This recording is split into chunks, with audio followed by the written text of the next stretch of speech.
L'un des pères de l'indépendance américaine, Thomas Jefferson, disait ceci: le meilleur gouvernement est celui qui gouverne le moins.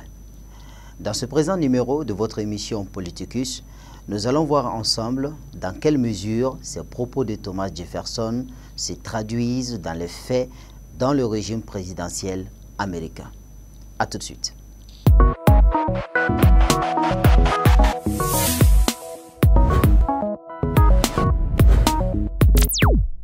En effet, le régime présidentiel est un régime fondé sur la séparation rigide des pouvoirs.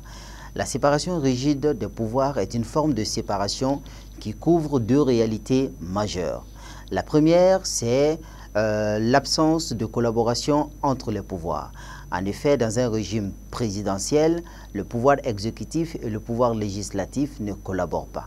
La deuxième réalité que couvre le régime présidentiel, c'est l'inexistence des moyens d'action réciproques. En effet, dans un régime présidentiel, le pouvoir exécutif et le pouvoir législatif ne peuvent pas se dissoudre mutuellement. Au regard de cet état de fait, on pourrait penser, bien évidemment, que ce type de régime politique renvoie à l'isolement des pouvoirs. Pourtant, il faut faire attention, un régime présidentiel ne signifie pas l'isolement des pouvoirs. Si bien que les pouvoirs soient séparés de façon stricte, il existe néanmoins des rapports, ou si vous voulez, des relations entre les pouvoirs. Et ces relations peuvent être parfois soit des relations pacifiques, soit des relations conflictuelles, pour ne pas dire des relations tendues. Alors, l'exemple parfait des régimes présidentiels, c'est le cas des États-Unis. C'est ainsi qu'aux États-Unis, par exemple, on peut voir qu'il existe des rapports entre le pouvoir exécutif incarné par le président de la République et le Parlement incarné et le pouvoir législatif incarné par le Congrès. À ce titre, il peut y avoir des relations pacifiques entre ces deux pouvoirs.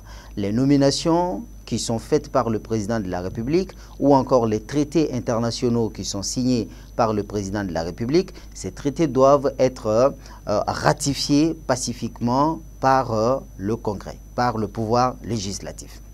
D'autre part, le président de la République, lui aussi, il doit promulguer les lois qui sont votées au niveau du Congrès, ça de façon pacifique aussi.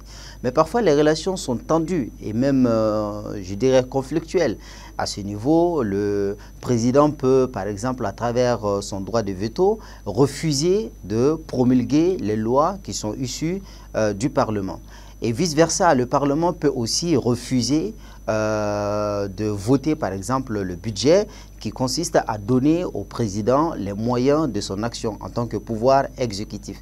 Dans ce cas de figure, on tombe dans ce que les Américains appellent le shutdown et cela peut avoir comme conséquence de mettre les fonctionnaires fédéraux dans une situation de chômage. Parfois, les relations peuvent être compliquées lorsque, par exemple, le président se rend coupable d'un acte ou d'une infraction condamnée par la loi.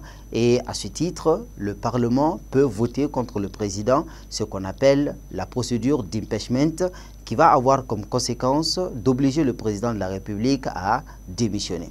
Voilà, entre autres, les éléments qui font que le père de l'indépendance américaine, Thomas Jefferson, dit que le meilleur régime politique est celui qui gouverne le moins. Dans le cas précis des États-Unis, la raison qui a fait dire Thomas Jefferson ces propos, c'est le fait qu'aux États-Unis, tous les pouvoirs sont forts. L'exécutif est suffisamment fort, le législatif est suffisamment fort et le pouvoir judiciaire aussi, qui joue le rôle d'arbitre, est suffisamment fort. Et chacun de ces pouvoirs a pratiquement la même légitimité, la légitimité populaire. Le président est issu de la légitimité populaire, de la même façon que les députés, et les magistrats aussi qui siègent au niveau, par exemple, de la Cour suprême, ceux-ci sont nommés par le président de la République de façon inamovible, mais il y a d'autres magistrats, d'autres juges qui sont, eux, élus conformément au principe de la fédération. Donc, aux États-Unis, tous les pouvoirs sont forts, ce qui revient à dire que aucun pouvoir ne prend l'ascendant sur les autres pouvoirs, d'où l'idée que le meilleur gouvernement est celui qui gouverne le moins.